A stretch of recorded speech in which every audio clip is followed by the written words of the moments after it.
Assalamualaikum warahmatullahi wabarakatuh. Perkenalkan, kita dari kelompok kelas DRT akan mempresentasikan terkait hasil observasi kita tentang peraturan lalu lintas. Perkenalkan, nama saya Vira Vanessa dengan NIM D1023084. Saya Fania Zakia dengan NIM D1230263.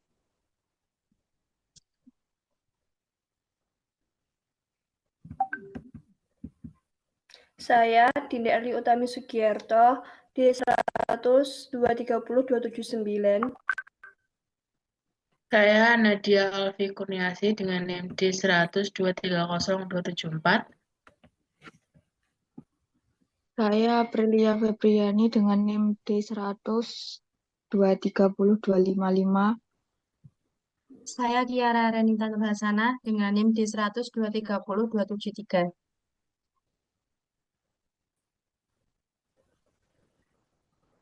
Pengertian. Apa sih itu lampu lalu lintas?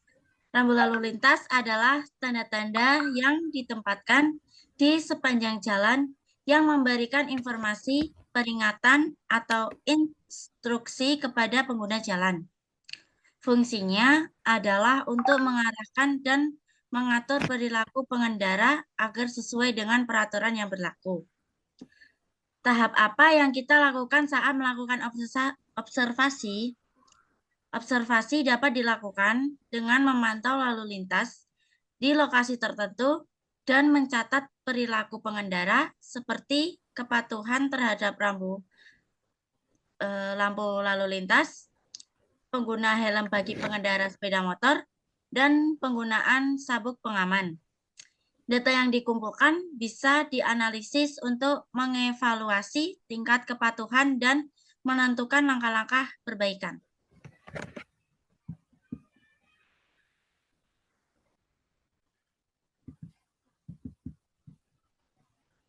Apa yang dimaksud dengan peraturan lalu lintas?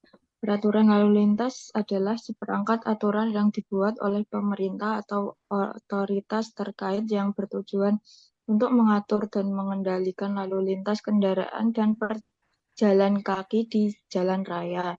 Tujuannya adalah untuk menjamin keselamatan, ketertiban, dan kelancaran lalu lintas.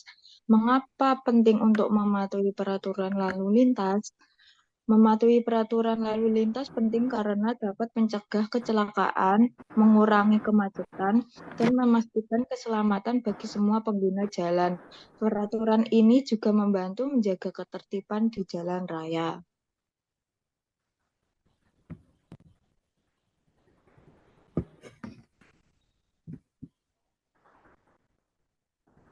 Sesuai yang telah kita jelaskan tadi, kita telah mengobservasi beberapa permasalahan terdapat di lalu lintas area kampus 2 UMS. Yang pertama adalah sesuai dengan gambar tersebut, kita mengklasifikasikan sebagai pelanggaran lalu lintas.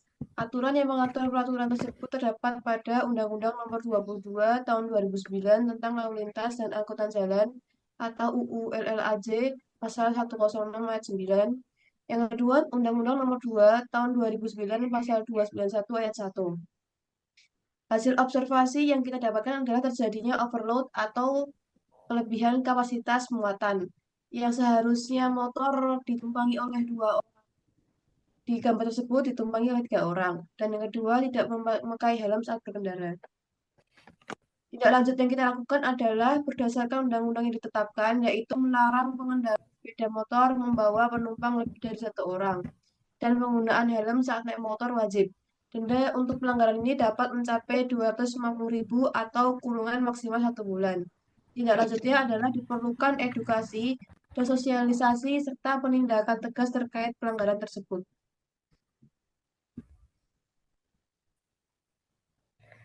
Selanjutnya, permasalahan selanjutnya yaitu hal yang terjadi pada gambar di samping diklasifikasikan menjadi peraturan terkait ukuran polisi tidur. Hal tersebut diatur dalam Permenhub Nomor 14 Tahun 2021. Pada gambar di samping, ukuran polisi tidur menyalahi aturan, yaitu terlalu tinggi sehingga dapat merusak motor atau mobil dan dapat terkait dengan keselamatan berkendara.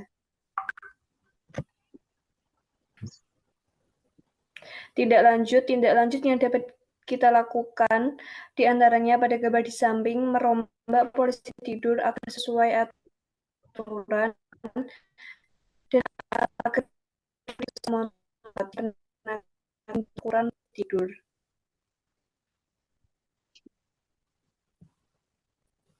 Permasalahan selanjutnya yaitu berdasarkan Undang-Undang Nomor 22 Tahun 2009, pohonan yang terletak di atas trotoar dapat menghalangi pejalan kaki atau pengguna trotoar.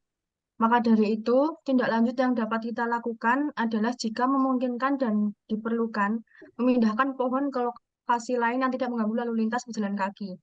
Ini memerlukan perencanaan dan koordinasi dengan ahli hortikultura atau dinas pertamanan.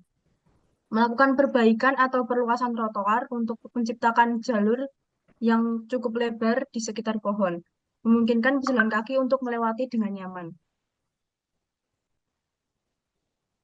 Lalu di permasalahan selanjutnya, sesuai dengan hasil observasi yang kita dapat, permasalahan yang kita temukan yaitu kurangnya marka jalan atau zebra cross di depan area zona sekolah. Sesuai dengan UU nomor 22 tahun 2009, dikarenakan itu terdapat marka zona sekolah, maka lebih baik diadakannya marka tambahan, yaitu zebra cross di jalan zona sekolah tersebut.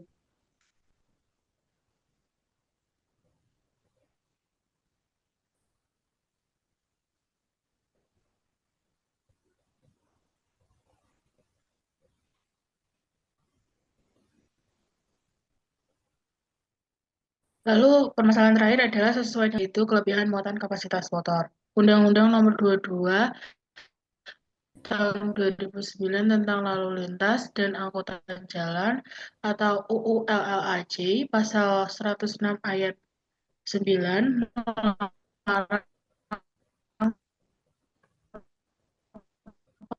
pengendara sepeda motor membawa penumpang lebih dari satu orang. Selain itu, nomor 29 pasal 1 terwajib. Denda untuk pelanggaran ini dapat mencapai 250.000 atau kurungan maksimal 1 bulan. Hanya edukasi dan sosialisasi serta penindakan tegas terkait pelanggaran tersebut.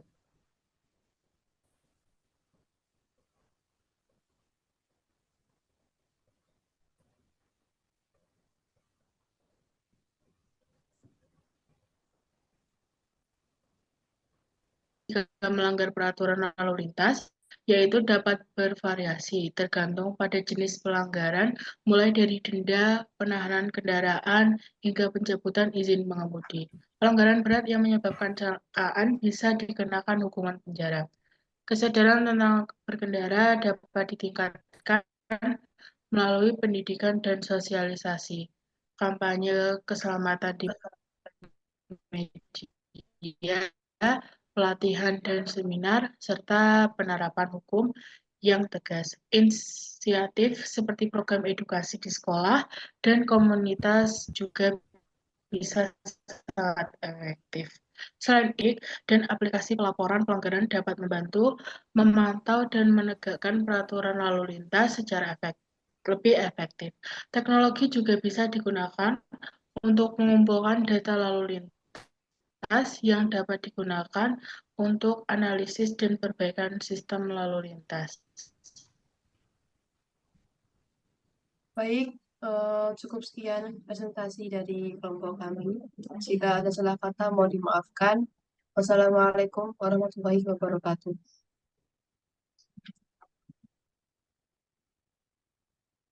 Hope you do. Come on.